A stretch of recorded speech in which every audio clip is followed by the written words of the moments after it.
Only grandson. What you doing under there? Everyone's gone. They all forgot you? Yeah. How long you been under there? 2 days. It gets cold at night. I pee my pants to stay warm. Wise choice. I'm Chuckie. Before all this happened, my life was like a blank sheet of paper, until being forced into the Gallagher family's big whirlpool and ending up all messed up. The story starts with my great-grandfather Frank. Years of heavy drinking finally pushed his body to the limit. The doctor said that without a matching liver donor, he would survive the winter. In the entire Gallagher family, perhaps only Uncle Carl truly wants to save him. Unfortunately, he is still a minor and does not meet the donation criteria. As for the others, they have long been accustomed to Frank's life and death and simply do not care. He's dying. Why is that my problem? Because he's your father? It's not like he was dealt a bad hand, okay? He drank through the liver that he had and he wrecked it. And now he wants to wreck mine. No way. It's okay, son. If Fiona won't do it, I'll get my other daughter too. Debbie's too young. My oldest daughter, Samantha. What? That eldest daughter, my mother Sammy, born from a one-night stand that Frank had with a hippie woman named Queenie when he was young. Before Frank found us, my mom and I had been living in an abandoned trailer. It was small, but really warm.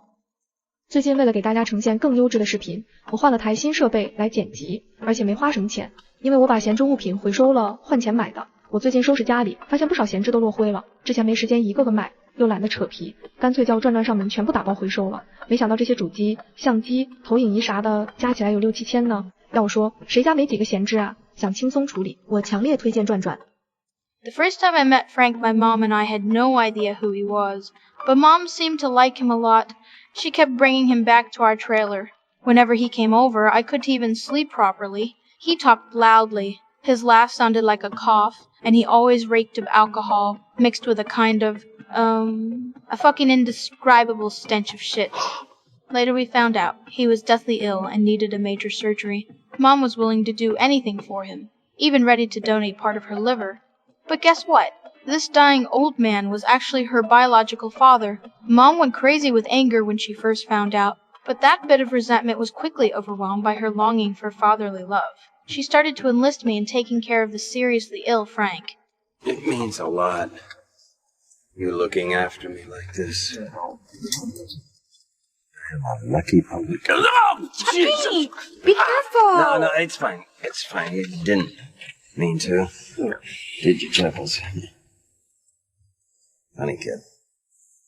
And just like that, we dived headfirst into the chaotic life of the Gallagher family. For me, this world was entirely new. Uncle Liam had just been discharged from the hospital after accidentally ingesting drugs, and Uncle Lee immediately laid down a strict rule at home. No one was allowed to touch that stuff again. He specifically reminded Mom to keep a close eye on Grandpa Frank, but seeing Grandpa, who was already ravaged by illness, Mom couldn't spare it, and secretly gave him a painkiller shot. It was that injection that completely ignited Lip's anger. As a result, Mommy and Grandpa, who was dying on the ground, were all thrown out of the house by Uncle. We didn't go back to the trailer park, taking advantage of Aunt Sheila's trip out of town. We sneaked into her house. It was only the second day after I arrived here, when my grandfather asked me to start making a bucket list. Where were we?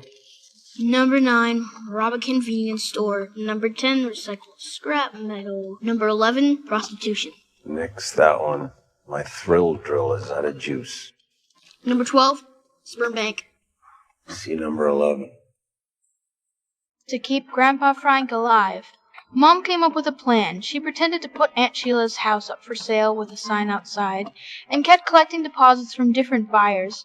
Almost all the money cheated was exchanged for medicine, which was injected into Grandpa's body. Mom even resorted to selling herself just to get doctors to make regular home visits. Later, when we heard Grandpa's last wish to go to the alibi bar one more time, Mom actually moved the entire bar over and invited all Grandpa's drunkard friends that day. I saw Grandpa cry. It was the first time I'd ever seen him shed tears, and at that moment I suddenly felt that maybe everything Mom had done was worth it. On that day, Mom heard from a drug dealer that he could arrange an underground liver transplant surgery. It was like Mom had grabbed the last straw to save a life. She immediately scraped together money with Aunt Sheila and arranged a transplant for Grandpa at an underground clinic.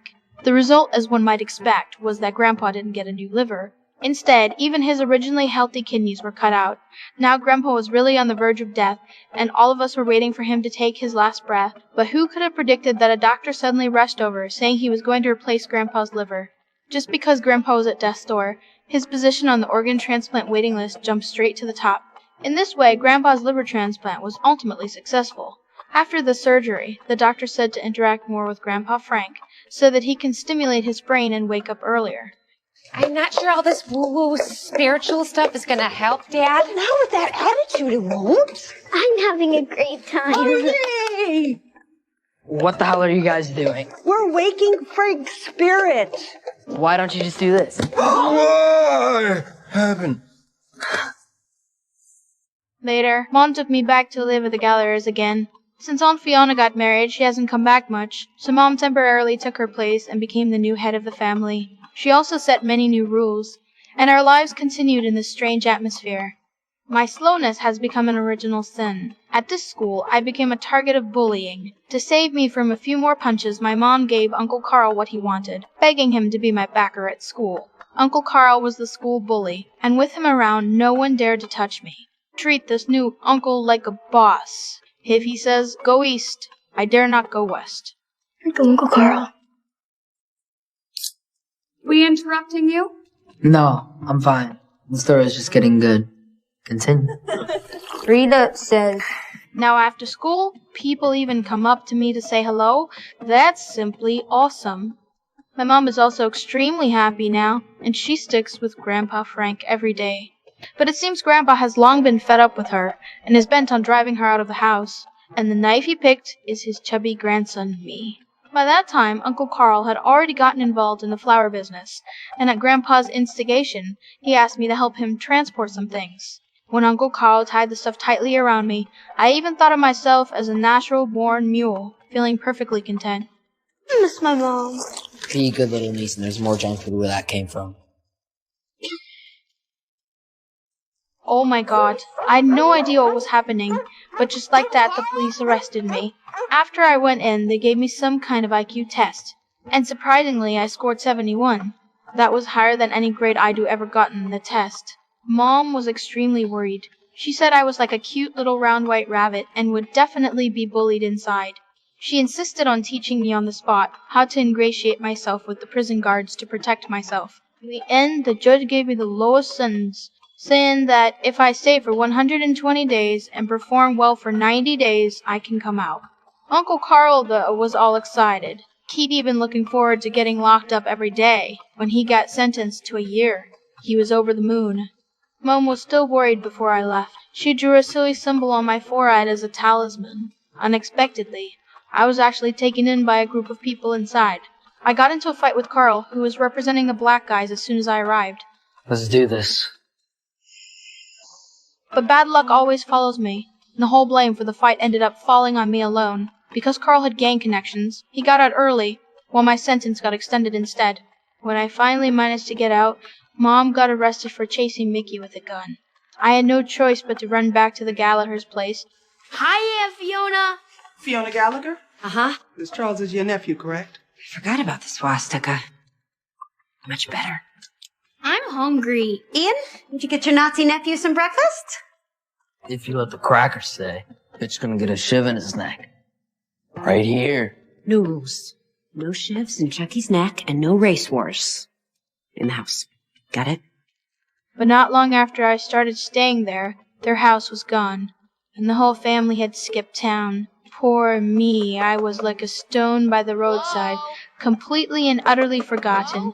While everyone else found a place to sleep, I had nowhere to go. That night, I ran into my grandpa, who was also homeless. I only had 1 can of food left, and he tricked me out of that too. Dawn had just broken when my grandma Queenie came to the south side, ready to pick me up and take me to live in the countryside. I was just about to leave when Uncle Carl came back. I had no idea if Uncle Carl had robbed the bank, but he actually had the money to buy a house, which meant I could return to this temporary home. As soon as Grandma Queenie arrived, she started getting, refused to come out while working in the room.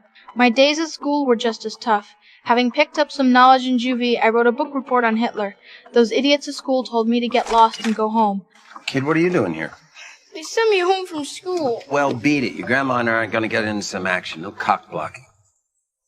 Hey, wait, what's going on here? Yeah, buddy. Who got you all snot-nosed? Oh my gosh, who upset my little woodchuck? My teacher wouldn't let me share my book report in class. Well, what for? Well, it's just a wild guess, but maybe the report topic. Mein Kampf. Hitler's Mein Kampf? Hey, buddy. You let Grandpa Frank work his magic on the middle school PC police, okay? Okay.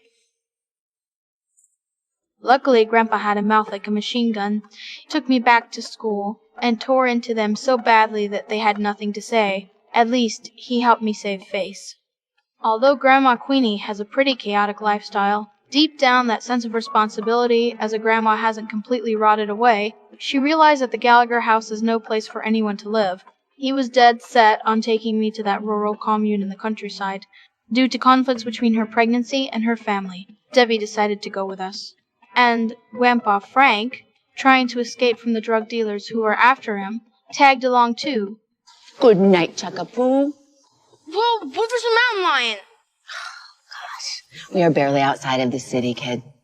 Be lucky if you see a squirrel.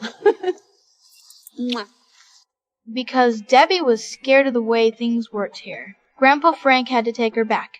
After that, I never saw any of the Gallaghers again. I'm left alone in this quiet place, eating, sleeping, and spacing out every day. I often think back to the days when we lived in the trailer park. Back then, my mother would hold me in her arms, sing to me, and praise me for being smart. I would also think of those uncles and aunts from Jealous Family. Aunt Fiona's hurried back, Grandpa lying on the sofa, and even the hateful face of Uncle Carl when he bullied me. Those days, whether good or bad, are now so far, far away from me. I'm like an unwanted old toy in their yard, thrown into the corner, never to be thought of again. Grandma?